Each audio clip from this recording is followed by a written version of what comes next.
Ir jinai sako, aš nenoriu bėgti kartu, nes mus lygins. Nes yra labai daug tokia didelė stigma, kad sportininkas yra labai valingas, stiprus, visą laiką jam viskas yra gerai. Iš tikrųjų irgi ir serga, ir turi traumų, ir turi psichologinių dalykų. Tarsi tu žinoji, kad ten šaltas vanduo gerai, kad masažas gerai, kad limfodrenažas gerai, bet nereiškia, kad tą naudoji. Žinoti nereiškia daryti. Valgymo sutrikimai yra tikrai neretas reiškinys. Labai dažnai reikia specialistų pagalbos, labai rimtos pagalbos. Kaip sako, konkuruok su savim. Taip. Kaip tu gali konkuruoti su savim, jeigu tu važiuoji varžybas? Toksai...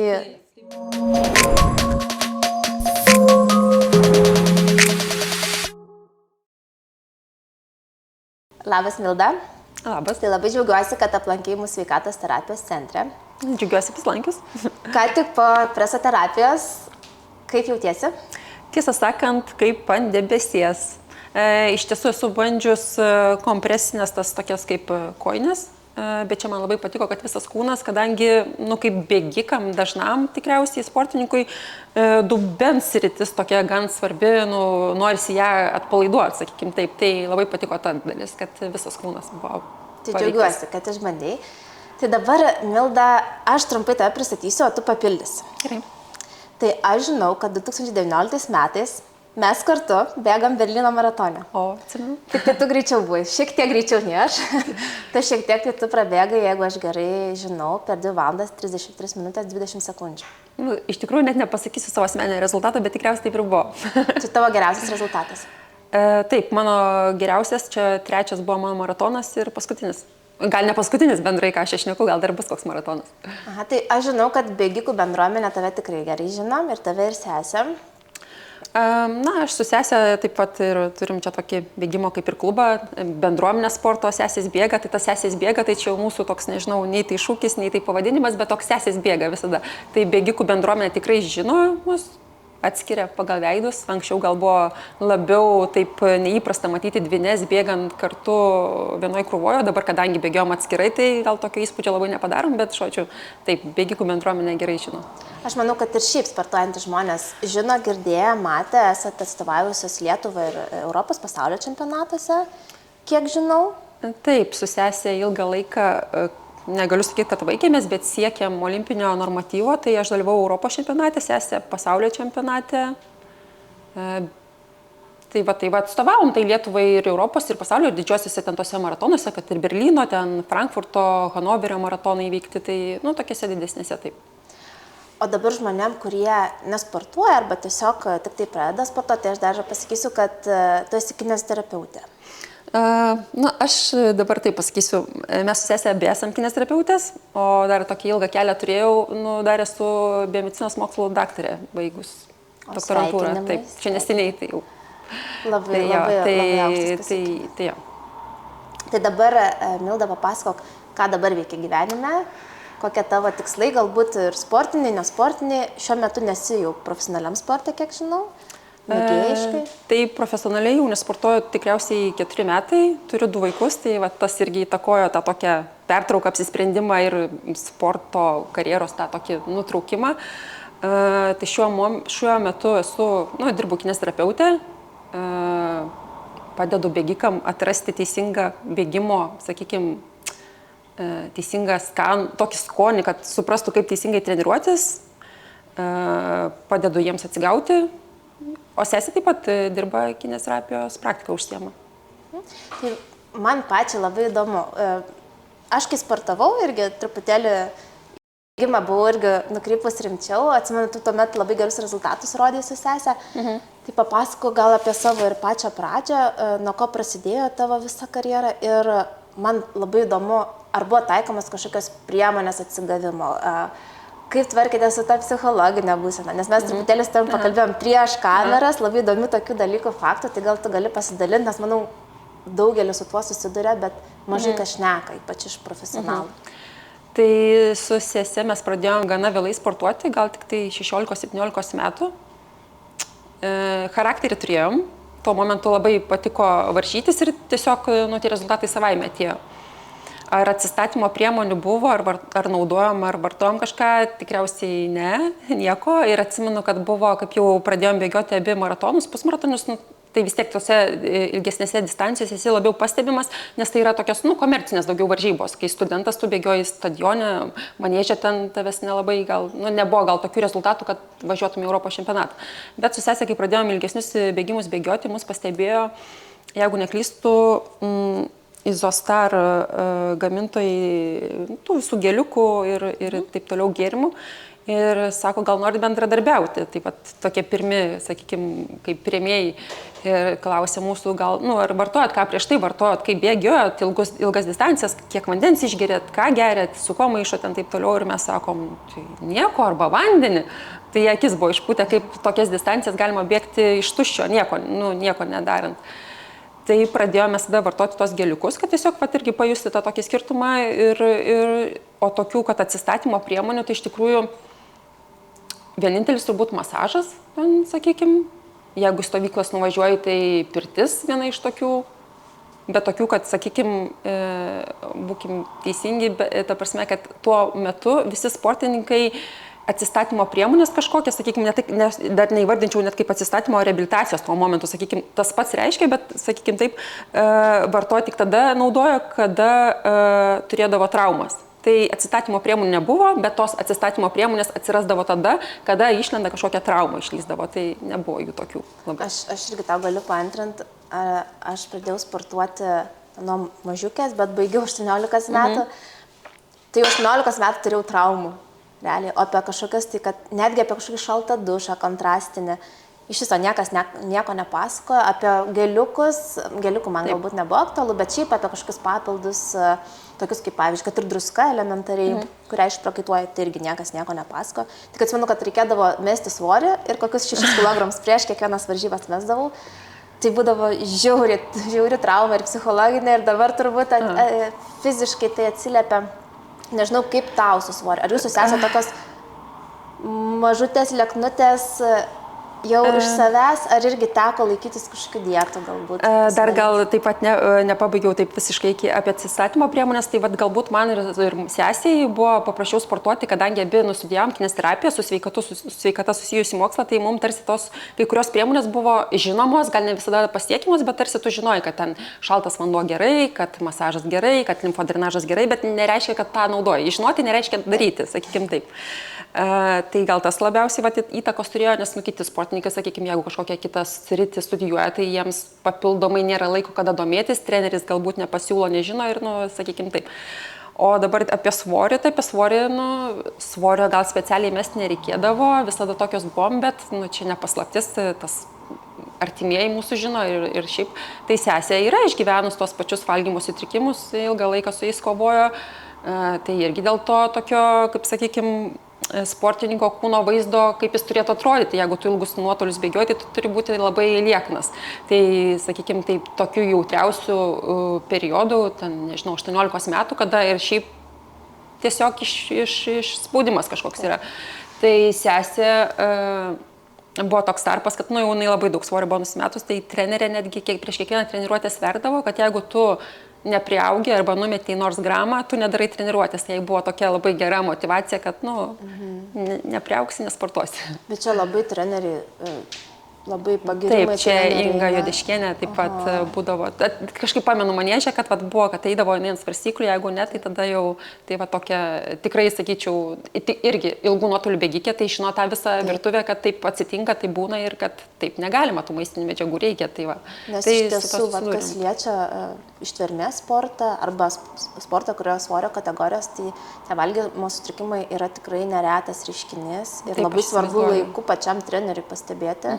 Nes paskui kuo toliau, tuo yra sudėtingiau išlipti iš to. Ir labai dažnai reikia specialistų pagalbos, labai rimtos pagalbos. Taip, tai sesė ilgai kovojo, o man turbūt buvo atvirkščias tuomet variantas, kad tik ne per mažai pavalgyčiau, tai toks buvo irgi, bet sakykime taip, bet aišku, kaip ir dvynių, tas toksai, sakykime, irgi yra faktorius, kad galbūt irgi kažkokiu psichologiniu požiūriu, pasąmonės lygyje, gal ten buvo kažkokia konkurencija, irgi negali sakyti, nes kaip kartu gyveni, tai čia kitos jau, aš nežinau, nesigilinau. Čia kitos psichologinės turbūt, visi, kaip sakau, mes žmonės, visi turim panašumų ir ypač kas liečia konkurenciją, sportą, kur kaip sako, konkuruok su savim. Taip. Kaip tu gali konkuruoti su savim, jeigu tu važiuoji varžybas? Toksai... Taip, tai būtent būdavo, kad konkuruojam, tarkim, ne tik su kitais, bet ir dar būdavo tas, būtent kaip mes sesės, tai ir kažkaip neseniai gal net ir buvo toks įvykis, kad sesiai mes bėgom kažkaip estafetį, norėjom kartu bėgti ir jinai sako, aš nenoriu bėgti kartu, nes mus lygins. Ir ta prasme, tai tu vis tiek aiškiai psichologiniu požiūriu kažkas buvo ne taip, nes mus pastoviai lygindavo aukštesnė, žemesnė, storesnė, kūdesnė, greitesnė, lėtesnė. Tai gal irgi tuo požiūriu, tai toksai buvo momentas su tais valgymais tokiais, kad tiesiog specialiai, aišku, kažkaip prisižiūrėti nereikėjo, bet toks momentas įpuolė, kad valgymo sutrikimo. Taip. Tai aš irgi noriu dar tiesiog, kad kas klausys, kad, nes yra labai daug tokia didelė stigma, kad sportininkas yra labai valingas, stiprus, visą laiką jam viskas yra gerai, toksai kaip ir idealas, bet iš tikrųjų irgi ir serga, ir turi traumų, ir turi psichologinių dalykų, ir turi dar tikrų rizikų didesnių nei šiaip populiacija, kaip sakau, normalių žmonių. Tai tas apie tai irgi, manau, labai svarbu kalbėti, dar taip ypatingai kaip kineziterapeutė, medicinos specialistė, tai manau irgi tai pastebiu. Taip, tai svarbu tas tikriausiai, nežinau, švietimas, kad būtent apie tos valgymus, apie viską, nes tuo momentu nebuvo, tokio, sakykime, kad kalbos, kad net nebuvo, o šiaip apie psichologiją, kas irgi šnekant, tai irgi tokios nebuvo kažkokio palaikymo, ar ten, nežinau, kaip tu mokėjai, taip tu tvarkėsi su savo nerimais, lūkesčiais kitų ar dar kažkuom, tai irgi to trūkumas buvo, tai šiandien dienai labai pavydu žiūrėti sportininkus, kurie turi pilną komandą. Gal nėra tos komandos, bet iš šono jau žiūri, tarsi matosi, kad ir psichologas yra, kineziterapeutas jau yra tarsi pilnesnė komanda ir tos atsistatymo priemonės labiau prieinamos arba, sakykime, labiau sukombinuotos į tą visą pasiruošimo etapą. Tai pavydu biškai žiūrėti. Aš tai galvoju, kad iš tiesų privalo būti žmogus psichologas atskirai nuo trenerio, kuris kalbasi su sportininku ir ypatingai po varžybų, kada kažkokias nepavykęs startai. Tada dažniausiai pats žmogus dar iš aplinkos gauna daug tokio neigiamo. Tarsi kaip ir supranta, bet tarsi toks vis tiek, visi tikisi iš tavęs rezultatą, ypač kai pradedi tai rodyti. Ir tarsi pamiršta, kad tu dar esi ir žmogus, bet žiūri tave kaip į tą, kuris kaip robotą, kuris turi vis gerinti rezultatą. Ir tarsi tu esi skolingas tiem visiems, kurie tave laiko, seka, palaiko. Tai čia tas spaudimas turbūt daug didesnis negu šiaip žmogui. Ir kaip pačiam su to tvarkys. Ar tau yra kažkokių tokių, ar sesiai, nežinau, kiek gali aišku iš sesę kalbėti, tų tokių duobių, kur atrodo, tikrai kažkas nepavyko ir tu jautiesi tarsi kaltas ir kaip iš to... Gal pasidalinsiu savo istoriją, kaip sako sesės, gal nežinau, aš visas istorijas žinau jos, bet nežinau, kiek galiu dalintis. Tai žodžiu, tai mano tokia istorija apie tos lūkesčius, sakykime taip, tai mano nepavykęs maratonas, nepavykęs, ta prasme, kad nebaigiau distancijos, tai buvo Hanoverio maratonas ir buvo tiesiog viskas ten buvo paprasta. Pasiruošimas geras, viskas tvarkoj, bet tiesiog tu visą laiką turi lūkestį, kad iš kitų lūkestį, kad tu turi padaryti kažkokį rezultatą. Ir žinau, kad aš bėgau, man bėgosi labai lengvai, aš ten viskas tvarkoj buvo, bet žodžiu, lūkestis iš trenerio ir iš kitų buvo, kad pasidaryti normatyvą į pasaulio čempionatą. Bet tuo momentu nebuvo tas rezultatas labai aukštas, bet sakykime taip. Ir ties 32 km, kaip psichologija suveikia, ties 32 km aš matau autobusiuką. Ir pasižiūriu laikrodį, man jisai rodo, kas yra nelogiška. Jis man rodo 4,5. Mano peisas 4,5, kas tikrai nelogiška. Ir aš galvoju, tai man net neverta bėgti, nes aš nepateisinsiu lūkesčių. Tai kaip, kam man bėgti, jeigu viskas nebus normatyvo. Ir aš įsėdau į tą autobusiuką. Įsėdau į tą autobusiuką ir jisai važiuoja ir jis važiuoja paskui Moniką. Jis važiuoja paskui Moniką ir aš galvoju, ką aš padariau. Ta prasme, tas psichologijos momentas, kai viskas į vieną sukrito, kad aš nepateisinsiu kažkieno lūkesčių, nors viskas būtų ten. Ir ta prasme, ir ta tokia paskata, kad man laikrodis parodė, tai reiškia, aš per lėtai bėgu. Ir taip viskas susiklostė, kad iš tų, kad nepateisinsiu lūkesčių, man neverta bėgti. Geriau aš nebėgsiu net. Tai irgi nors pati savijautą tarsi. Taip, aš suprantu, kad taip, bet turbūt psichologinį mygtuką paspaudė, kad tu per lėtai bėgi, tai tu nepadarysi to, ką tu planavai, visi nusivils ir tu čia blogai, tai geriau tu iš vis neprabėgti, tai tada bus, tiesiog. Tiesiog, do not finish. Bet Tai va toks vat momentas. Tai va dabar čia gal, sakykime, kaip vat, laikui einant tą supranti, kodėl tai padarei, nes tuo momentu tai tu bėgi. Nu, tai tada nesakiau, kad nemačiau tos problemos, kad aš turiu įvykdyti kažkieno lūkesčius. Tuo momentu aš pagalvojau, laikrodis blogai rodo, nu, tai aš nepadarysiu, bet aš nesprendžiau, dėl ko aš nusiėmiau. Bet dabar suprantu, kad dėl kitų lūkesčių tiesiog, kad nu, neįvykdysiu kitų lūkesčių. Aš tai dar taip leisiu savo painterpretuoti, kad tas toksai juoda arba balta mąstymas, viskas arba niekas, labai būdingas sportininkam. Taip. Ir aišku, Ingos čia nėra, bet jinai man pritartų, nes irgi tą patį, labai panašios istorijos, vat, kada atrodo viskas gerai, bet taip. Kažko nepateisina, tada man nereikia iš viso nieko. Taip. Tai man pačiai irgi tai būdavo, dėl to aš iš viso išėjau ir tada iš viso man nieko nereikia. Bet tada paskui, vat, jau kai giliau galbūt subręsti, pakapstai, kad iš tikrųjų tai yra susijusis, aišku, ir su savivertė. Bet ta savivertė susijusi ir su išorė. Tai jeigu tu gauni tik palaikymą, tą teigiamą tokį tada, kai tau labai gerai sekasi ir negauni to tinkamą palaikymą, aš nesakau, kad reikia paguodos kažkokios, tada, kai tau kažkoks periodas, kai nesiseka, arba kad ir šiuo atveju, kad ir sekasi, bet tu pradedi galvoti, kad galbūt nepasiseks. Taip. Tai tada prasideda tas tokios rimtesnės bėdos ir aš manau, kad tai nėra vien apie sportą. Išėjus iš sporto kažkur kitur gali tai būti. Tęsiasi. Mokslai, darbas, nes tai yra asmenybiniai dalykai. Taip, tikrai visose srityse. Tai liečia ir darbą, ir viską, tu nori padaryti viską idealiai, ta prasme, išspręsti problemą čia ir dabar, ne vėliau, jeigu tu neįsprendi dabar, tai kaip tu čia dabar, nu, kaip tu negali, tai jo. O va sesė paskutiniais metais, tai čia jau, čia galiu dalintis turbūt tą istoriją, tai jinai pas psichologą paskutiniais metais, sporto psichologą lankėsi, tai labai padėjo rezultatam, pačiai, nu, asmenybės tam tokiam išraiškai, nežinau, tai žodžiu, rezultatai pagerėjo, į startą stoji be jokios baimės, be kitų, nusispjauni kitų lūkesčius, darai viską dėl savęs, eksperimentuoji, bandai ir žinai, kad kūnas padarys tam, kam tu rašys ir tavo, nu, bandai atjungti tą savo psichologinį kažkokį momentą, kuris tau gali sutrukdyti rezultatų. Tai labai. Labai džiaugiuosi, iš tiesų, aš manau, kad tiek mėgėjams sportininkam pravartu su psichologija dirbti, nes kur yra mėgėjas, kur profesionalas šiais laikais neatskirsi. Ir vat, kaip kalbėjom dar prieš filmavimą, kad pasižiūriu, kaip tie mėgėjai treniruojasi ir galvoju, aš taip nesitreniruodavau. Apie bėgimą jau net nekalbu, ten iš viso nusirauna, kaip sakau, maksimaliai. Dar dirba šeima, aš nesakau, kad profesionalai neturi šeimos ir nedirba, bet galbūt šiek tiek daugiau tų žinių, to kūno pajutimo daugiau. Šiuo metu yra atsistatymo priemonių daugiau. O mėgėjai dažnai nenori investuoti į tą atsistatymą į kūną, bet labai nori rezultatų. Ir kai tu tą rezultato kažkokio neturi savo susikurto, arba nuolat nori gerinti, tada pradedi kaltinti, tarsi per mažai sportavau, tarsi dar daugiau. Ir tas kūnas, jis turi ribas ir dažnai kerta tada ir per psichiką, ir tada žmogus iš viso gali nebenorėti net sportuoti kaip pavyzdys. Tai turbūt, ar pas tai yra tokių pavyzdžių?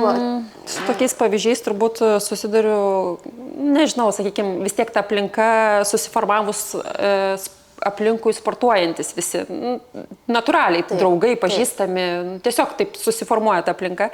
Tai tikrai taip, stebi mėgėjus ir atrodo, kad jie kaip profesionalai, tik tiek, kaip sakau, tik tiek kabutėse, kad jie visą laiką skiria sportui, bet jokio laiko atsigavimui.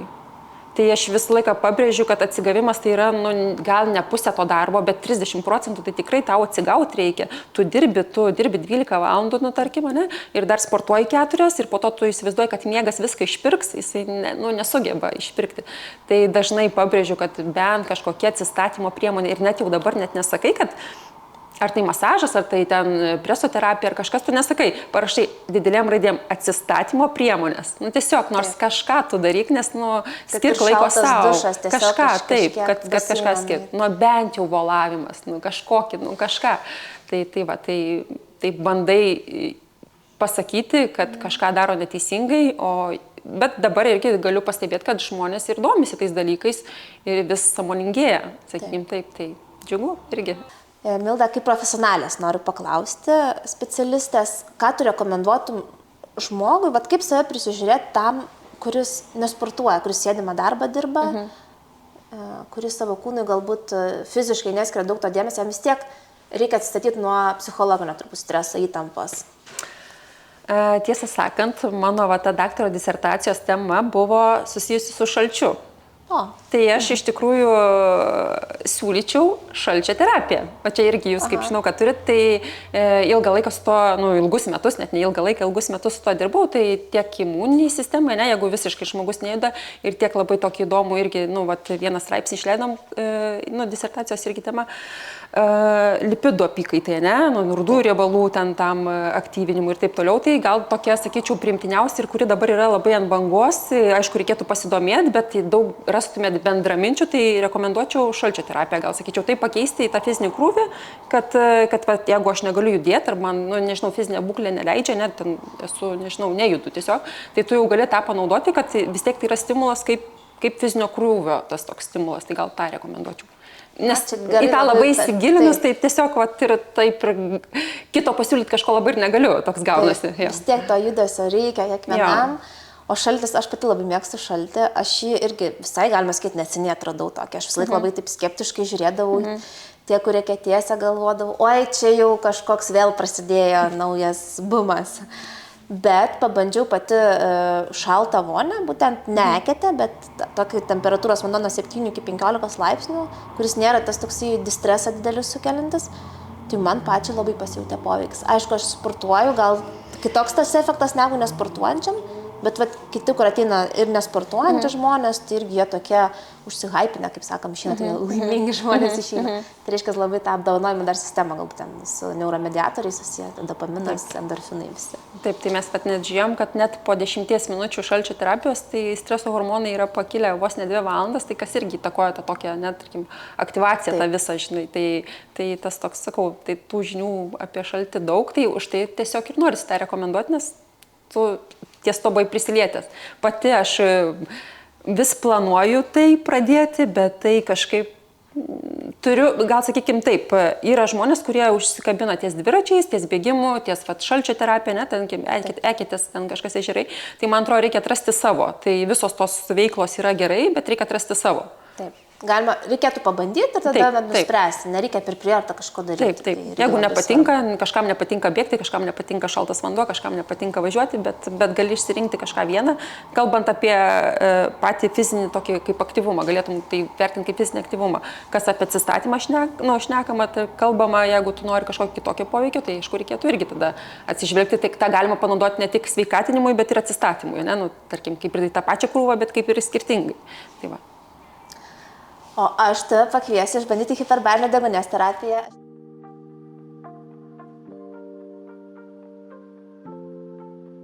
Tai dabar tiesiog įlip, įsipatogink, atsigulk. Atsargiai galvą tik tai. Išsitiesk.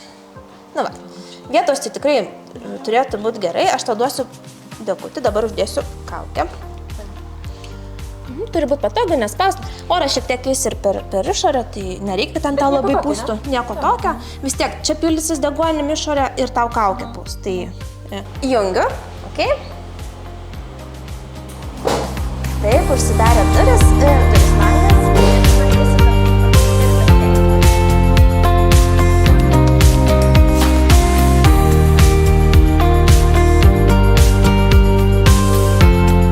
Ką tik išlipau iš tos kameros, tai iš tikrųjų nustebino tai, kad galvojau, jog bijosiu tos uždaros erdvės, bet kameroje gan erdvu ir kaip suprantu, į tą kamerą telpa 2 žmonės. Tai smagu atsipalaiduoti, garsai nėra kažkokie ten blaškantis ar kažkaip taip toliau. Tai buvo smagu pagulėti, o poveikį tikiu, kad pajusi po kelių kartų.